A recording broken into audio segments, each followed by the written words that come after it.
안녕하십니까. 매일 아침 조간신문의 주요 기사를 딱딱 풀어서 해석해드리는 조간딱풀 11월 30일 화요일 인사드립니다.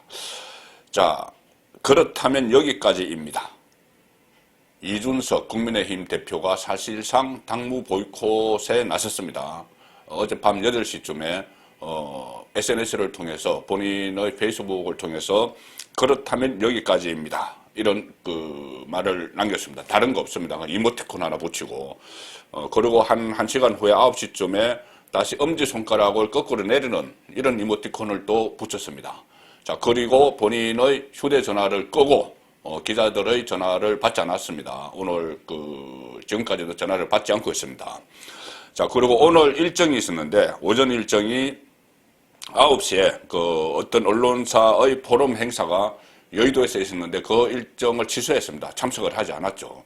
그리고 오후 일정이 이 한국농업경영인 중앙연합회 창립 34주년 기념식 이것이 있고 또 KBS 출연이 있는데 KBS 라디오 출연이 있는데 이 부분도 취소할 것을 검토하고 있다. 지금 비서실에서 그렇게 얘기를 하고 있습니다.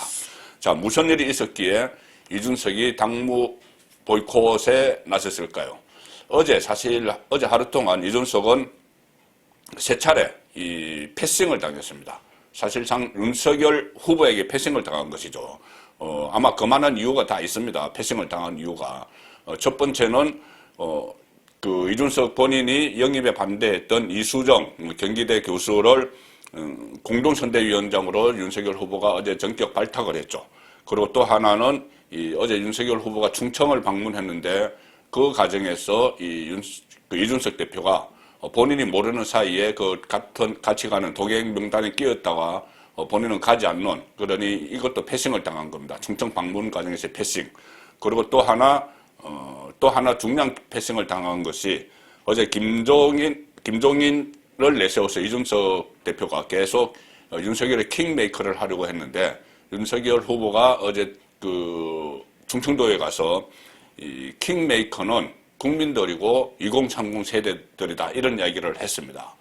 그 질문이 상당히 왜 김종인에게 휘둘리느냐 이런 질문에 대한 답변 과정이었습니다. 그러니 이 세 가지 어제 있었던 이준석 패싱 이것이 이준석이 사실상 당무를 보이콧하는 이 상황으로 몰아간 것 같습니다. 그런데 이 세 가지 상황이 다 이준석에게 귀책이 있는 그런 일들이죠.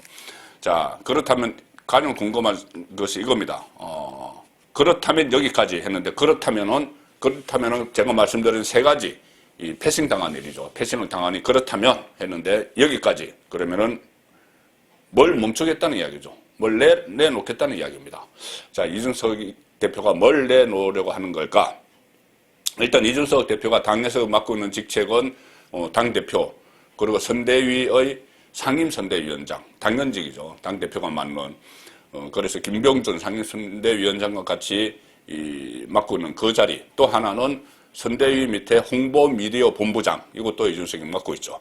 그래서 이 세 가지를 다 내려놓겠다는 것인지, 언론에서는 중대결심 이야기를 하는데, 아니면은 이 대표직은 선출직이니까 지금 선대위에서 어차피 김종인 총괄선대위원장이 본인이 데리고 오려고 했는데, 모시고 오려고 했는데 지금 다 어그러졌죠. 그래서 아예 선대위 불참을 선언하겠다는 것인지 아니면은 아무 거치 표명 없이 또 어떤 이상한 말로 얼렁뚱땅 넘기려 할지도 모릅니다. 자, 그렇지만 어떤 경우든 당대표가 선거 딱 100일 남겨둔, 어제가 D-100일이었죠.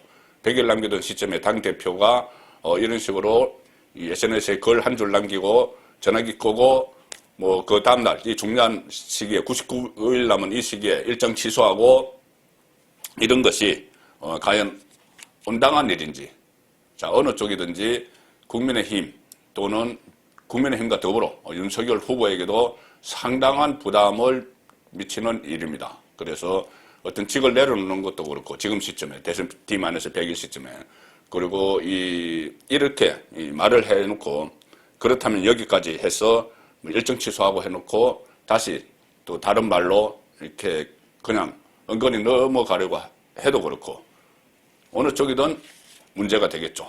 일단 어느 쪽을 선택할지는 조금 더 지켜봐야 되는데 오늘 조간신문에 나온 제가 말씀드린 세 가지 패싱을 간략하게 정리를 해드리겠습니다. 한겨레 신문입니다. 윤석열이 이준석 반대한 이수정을 영입했다. 선대위 2차 인선을 했는데 이준석이 계속 반대했습니다. 이수정 프로파일러죠. 경기대 범죄심리학과 교수입니다. 계속 영입설이 나왔을 때부터 공개적으로 방송에서 이수정은 영입하면 안 된다 이렇게 이야기했습니다. 왜 그러냐면 본인과 부딪히는 부분이 하나 있습니다. 페미니즘 논란이죠. 진중권과 그렇게 실전을 벌였던 그 페미니즘 논란에서 이수정이 본인의 반대편에 있다고 생각을 하는 겁니다.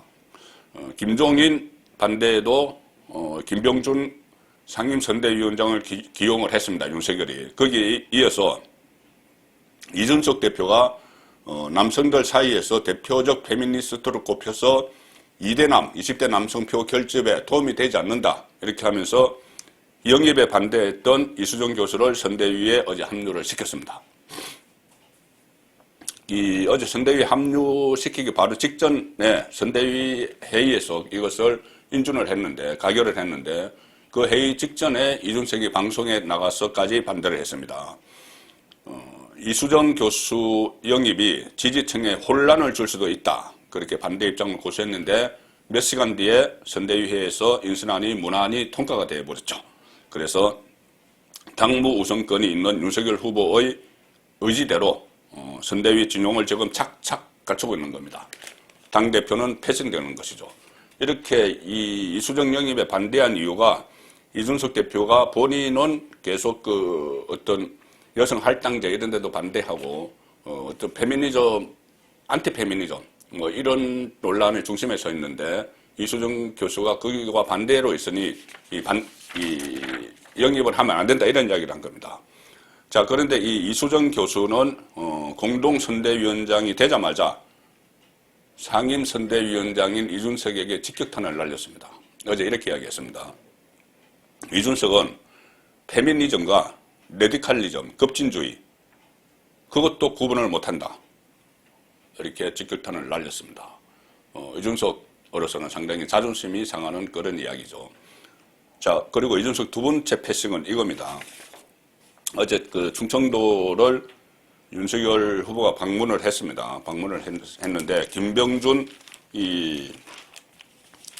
상임선대위원장만 동행을 어제 했죠. 그래서 본인이 충청 대망론 이 이야기를 하고 있는 상황에서 첫 방문지로 선대위를 꾸리고 첫 방문지로 충청권을 선택을 했습니다. 그런데 어제 여기 이 사진에도 나와 있지만 김병준 위원장만 갔죠. 자, 이준석은 어떻게 됐느냐? 그 아래 보시면은 충청 방문 패싱 당했다는 이준석. 어제 윤석열은 정치를 잘 모른다. 이렇게 이야기를 했습니다. 이런 이야기들이 나온 것이 SNS에 글 한 줄 남기고 핸드폰 끄고 잠적하기 몇 시간 전의 일들입니다. 어제 충청권을 방문을 했는데 어제 오전 9시쯤에 이준석도 동행을 한다는 보도가 나왔습니다. 그런데 이준석은 그때까지 본인이 충청도에 간다는 사실조차 모르고 있었다는 이야기입니다. 그래서 나중에 오후에야 후보실에서 같이 가자 이렇게 이야기가 났다는 거죠. 그래서 본인이 알지도 못하는 사이에 패싱을 당했다.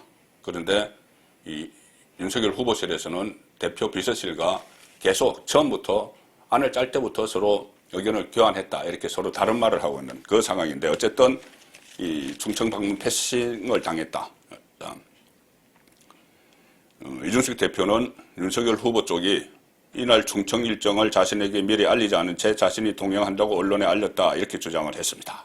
그리고 윤석열 후보는 충청에서 이준석 패싱 논란에 대한 질문이 나오니까 이렇게 이야기를 합니다.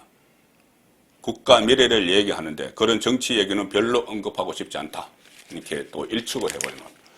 자, 상당히 이준석이 외진 곳으로 몰리는 그런 모습들이 지금 보입니다. 이 세 번째 패싱은 더 근본적인 문제가 될 수 있습니다. 뭐냐면은 그동안 이준석은 김종인을 내세워서 김종인, 이준석 라인이 윤석열의 킹메이커 역할을 하려고 계속 시도를 했죠. 특히 이 김종인은 처음부터 윤석열 후보가 대권 주자로 떠오를 때 처음부터 뭐 별의 순간 이런 이야기를 하면서 킹메이커를 자임을 했습니다. 그리고 그것을 거둔 사람이 이준석이죠. 이준석은 이 대권에 야심 있는 사람들은 김종인에게 매달려야 된다 이런 이야기도 했고 대선 개표 방송 때 후보의 옆자리에 앉아 계실 분이다. 또 조공을 바쳐서라도 모셔야 한다. 이렇게 김종인 킹메이커를 계속 이준석이 이야기를 했는데 지금 김종인 전 위원장은 캠프에 들어오지 못하고 있죠. 자, 그렇기 때문에 이것도 상당히 이 패싱을 당한 겁니다. 그래서 그 패싱 당하는 장면이 어제 충청도에서 있었습니다. 자, 뭐냐면은 이재명의 민주당 그 윤석열 후보는 어제 충청도에 가서 이재명의 민주당을 비판하면서 나는 국민의힘 윤석열이다 이렇게 거꾸로 이야기를 했는데 어제 충청도에 가서 한 발언 중에 뭐 이런 것이 있었습니다. 어제 청년들과 대화를 했습니다. 청년들과 대화를 했는데 그 대화에서 상당히 의미심장한 말을 하나 했습니다. 일단은 그 청년의 질문이 이거였습니다. 한 30대 청년이 이야기를 했는데 제목은 그 행사 이름은 윤석열 청년과 토크 콘서트 이렇게 되어 있습니다. 30대 청년이 후보님께서는 사람에게 충성 않는다는 철학으로 일약 서타가 됐는데 자칭 킹메이커란 분 김종인을 이야기하죠. 킹메이커란 분에게 휘둘리고 있다. 그래서 굉장한 피로감이 밀려오고 정치 환멸감을 느끼게 된다. 30대 청년이 이렇게 이야기를 합니다. 그리고 이어서 자칭 킹메이커란 분이 없으면 선거가 윤석열이 끝인가? 그분이 아니라면은 윤석열이 끝이라는 말이 사실이면 윤석열 후보는 대통령이 될 자격이 없다. 무능한 대통령은 박근혜나 문재인으로 족하다. 이렇게 이야기를 했습니다. 그러니까 김종인이 없다면 김종인이 없으면 윤석열이 대통령이 되지 못한다면은 그것은 무능한 대통령이다.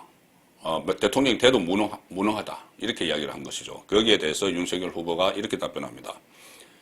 킹메이커는 국민이 킹메이커다. 윤석열이 아니다. 이준석이 아니다는 이야기죠. 그리고 2030 여러분들이 킹메이커다. 이렇게 이야기하면서 여러분들의 확고한 지지를 부탁한다. 이렇게 이야기를 했습니다.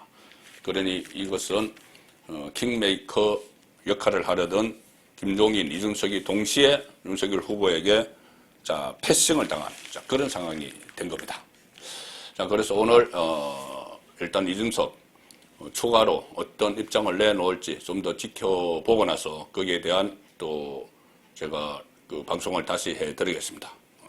그리고 조간신문에 나온 두 가지 좀 의미 있는 기사를 소개해드리고 조간딱포를 마치겠습니다. 자, 손학규 다시 네 번째 대선 출사표 또 던졌습니다. 그래서 대통령제 폐지할 대통령 되겠다. 네 번째 출사표. 지금 뭐 정치권에서는 큰 의미는 두는 것 같지 않습니다. 어제 또 김종인 전 위원장과 또 만나기도 했다고 합니다. 자, 또 하나 황운하 지금 국회의원이죠. 전 울산경찰청장. 자, 어제 이런 글을 썼다가 엄청난 비판을 받았습니다. 윤석열 지지자들은 저학력, 빈곤, 고령층이다. 이런 어처구니 없는 글을 써서 논란이 일자 수정을 했습니다. 황운하는 아시다시피 울산경찰청장 할 때 그때 문재인 대통령의 친구 송철호를 만들기 위해서 청와대 7개, 8개 부서가 총동원돼서 이 정치 공작을 했죠. 그것이 그 울산시장 선거 부정 개입 의혹인데 그때 청와대 하명 수사를 담당했던 울산경찰청장이었습니다. 그러니 지금 기소가 돼 있죠. 그 사건으로. 기소가 돼 있으니 만약에 이 정권이 바뀌면은 본인이 상당한 엇보지만 타격을 받을 것을 우려해서 이렇게 신경질적인 반응을 보이는 것 아닌가 그렇게 보입니다. 11월 30일 보내드린 조간닥풀이었습니다.